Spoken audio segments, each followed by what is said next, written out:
Welcome to my channel Economics Simplified.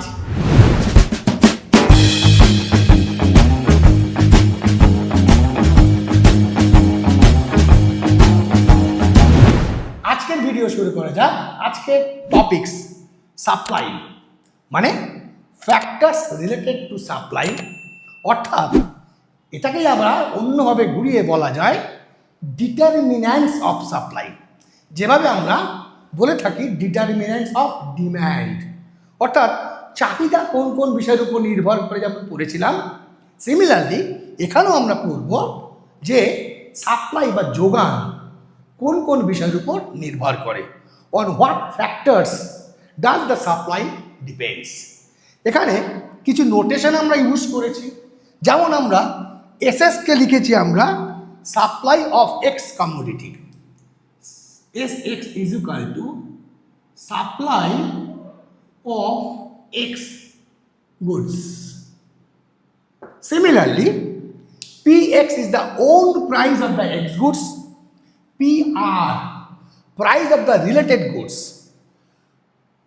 Pf factor or input prices, T for technology, Pe for expected price of the X goods, GP government policy about the tax and subsidy, GF goals of the farm, and N natural factors, etc.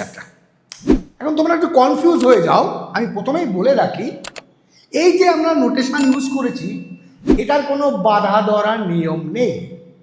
তোমাকে খালি মাথায় রাখতে হবে কোনটাকে তুমি কি ধরছো। এ থেকে জেড অবধি 26 লেটার আছে। এই 26টা লেটারের মধ্যে তুমি যে কোনো লেটার বসাতে পারো, বসে তার পাশে কোনটাকে কি ধরছো সেটা অবশ্যই মেনশন করতে হবে। তবে সাধারণত প্রাইসকে পি, ডিম্যান্ডকে ডি, সাপ্লাইকে এস, এগুলো কমন ফ্যাক্টর, কমন নোটেশন। তা আমি ওটাকেই মেনটেন করার চেষ্টা করেছি। তার মানে Essex supply of x commodity depends on such factors or such factors influence the supply of a commodity, অর্থাৎ এই জিনিসের উপর, এই ডিটারমিনেন্টসের উপর, এই ফ্যাক্টরসের উপর, এই উপাদানের উপর কোনো দ্রব্যের এক্স দ্রব্যের সাপ্লাইটা নির্ভর করে। প্রথমে আসা যাক own price of the goods, অর্থাৎ কোনো দ্রব্যের যোগানটা সেই দ্রব্যের নিজস্ব দামের উপর নির্ভর করে। আমি এই প্রসঙ্গে একটু বলি যে আমরা পড়েছি আগে আমার আলোচনায় বা ভিডিওতে দেখেছো distinguish between stocks and supply. Stocks হচ্ছে টোটাল ইনভেন্টারি আর সাপ্লাই হচ্ছে a part of inventory at a particular price when the firm is willing to and able to sell in the market. Clear? তার মানে যখন একটা farm দ্রব্যটা তৈরি করছে, whatever 5000 হতে পারে, 500 কোয়ান্টিটি হতে পারে, 10,000 কোয়ান্টিটি হতে পারে, তার একটা টোটাল কস্ট আছে। তাহলে সেই কস্টটা উৎপাদন করে, দ্রব্য উৎপাদন করে সে কী করছে, গোডাউনে মজুত করছে। দেখো তাই করেছি। মনে করো 5,000 টাকা খরচ করেছে 500টা দ্রব্য উৎপাদন করার জন্য। তাহলে টোটাল কস্ট কত? 5,000। কোয়ান্টিটি কত? 500 পিস। তাহলে অ্যাভারেজ কস্ট কত হচ্ছে? Total cost divided by output, মানে 5,000 divided by 500 is equal to 10 টাকা। তাহলে এই 10 টাকাটা হচ্ছে ফার্মের অ্যাভারেজ কস্ট। এইবার ফার্মটা মনে করলো যে প্রতি ইউনিটের উপর আমি একটা প্রফিট করব। তাহলে মনে করো সেটা প্রফিট মার্জিন 7 টাকা, 7 রুপিস। তাহলে দ্রব্যের দামের মধ্যে এই প্রফিট মার্জিনটা ঢুকে আসে। তার মানে এখানে প্রফিট মার্জিনটা হচ্ছে 7 রুপিস, 7, অ্যাভারেজ কস্ট কত? 10 টাকা। তাহলে টোটাল প্রাইস সে কত রাখবে? 10 + 7 = 17। এটাই হচ্ছে মূল funda about the entire supply chapter. আরেকটা ফান্ডা আছে, যেমন এক্ষুনি আমি আলোচনা করব। এইবার ধরো এই যে ইনপুট প্রাইস ধরলাম, কোথায় ধরলাম? এই যে ইনপুট প্রাইস মানে ফ্যাক্টর প্রাইস।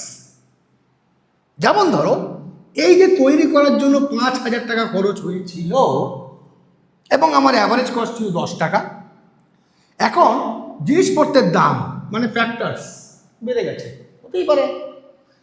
তাহলে ওই 5,500 দ্রব্য উৎপাদন করার জন্য 500 প্রোডাকশনের জন্য আমার কস্টটা বেড়ে যাবে। সেটা মনে করো ভাগ ভাগ করে আমার per unit cost, average cost হয়ে গেছে 12। সাধারণ অর্থে নর্মাল যদি আমরা ডে টু ডে আলোচনা করি, এটা কমন সেন্স আমরা সবাই দেখেছি বা জানি, যতটা দাম বাড়লো মানে যতটা ইনপুট প্রাইস বাড়লো, সেই ইনপুট প্রাইসটা দামের সঙ্গে যোগ করে দামটাও বাড়ে। এখানে এন্টায়ার সাপ্লাই চ্যাপ্টারে আমরা কিন্তু সেটা ধরবো না। এখানে দেখো দামটা আমি ফিক্স রেখেছি, এই দেখো।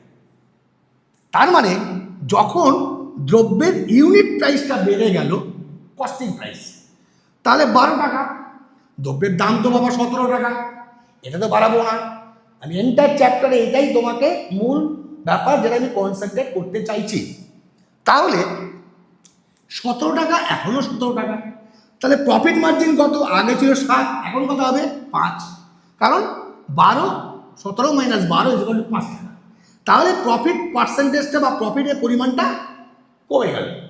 তাহলে ইনপুট প্রাইস যদি বাড়ে, প্রফিট মার্জিন কমে, যার জন্য সাপ্লাইটাও কমে দেবে।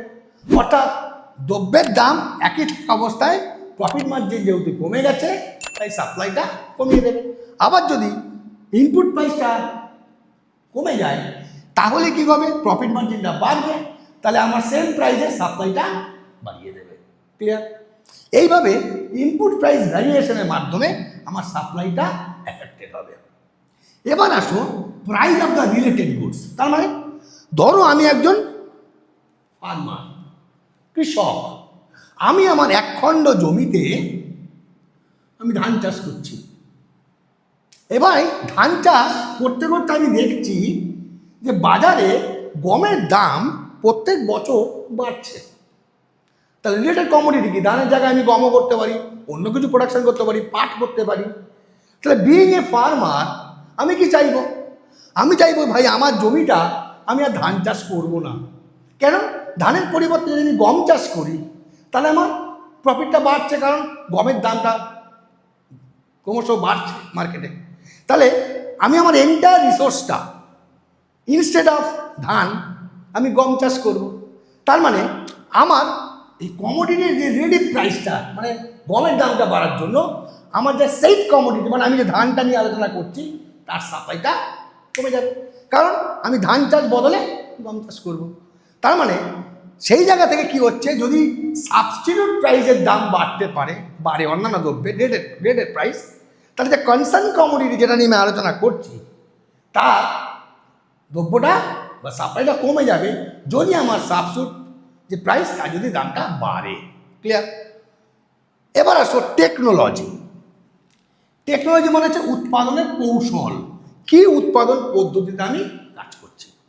যদি উৎপাদন পদ্ধতিটা আমার অ্যাডভান্স টেকনোলজি হয়, মানে উৎপাদন পদ্ধতি অ্যাডভান্স হওয়া মানে পরিমাণ বেশি করব, তার মানে আমার অ্যাভারেজ কস্টিং কমে যাবে।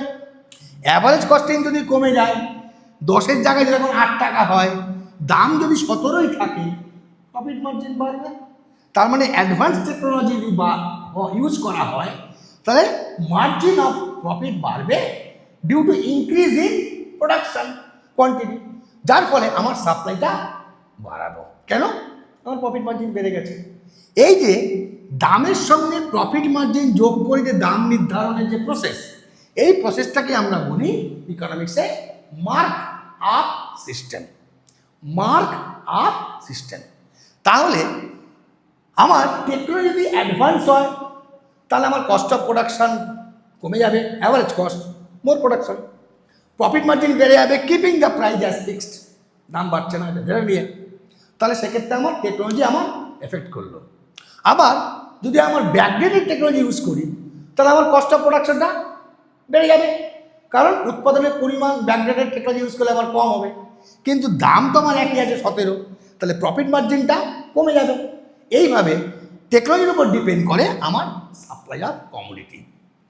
Expected price of the goods x, অর্থাৎ যে দ্রব্যটা আমি সাপ্লাই করছি বা প্রোডাকশন করছি তার ভবিষ্যৎ দাম। যদি আমি দেখি ভবিষ্যতে আমার যে দ্রব্যটা আমি উৎপাদন করেছি তার দামটা বাড়বে, এটা একটা টেন্ডেন্সি দেখলাম লাস্ট রেকর্ড অনুসারে, তাহলে আমি তো গোডাউন থেকে আনবো সাপ্লাইটা, তাহলে এক্সপেক্টেড প্রাইসটা যদি আমার বাড়ে ভবিষ্যতে ভাবছি, তাহলে গোডাউন থেকে অ্যাট দ্য কারেন্ট প্রাইসে আমি কি করবো, কম কম আনবো। কারণ ভবিষ্যতে যখন দামটা বাড়বে আমার তো কস্ট একই আছে, কারণ আমি উৎপাদন করে তো গোডাউনে ঢুকিয়ে দিয়েছি, তাহলে আর প্রফিট মার্জিনটা বাড়বে, তাহলে সেক্ষেত্রে আমার তখন সাপ্লাইটা বেশি বেশি পরিমাণ করবো। তাহলে যদি আমার এক্সপেক্টেড প্রাইসটা বাড়ে তাহলে প্রেজেন্ট প্রাইসে সাপ্লাই কম, যদি আমার এক্সপেক্টেড প্রাইসটা কমে ভেবে নিই হতে পারে, তাহলে আমার প্রেজেন্ট প্রাইসে বেশি বেশি মুনাফা করার জন্য বেশি বেশি করে সাপ্লাই দেবো। কি বুঝতে পারছো? তাহলে আজকের মতো আজকে শেষ এইটুকু। তাহলে we are waiting for the next video, till then good bye.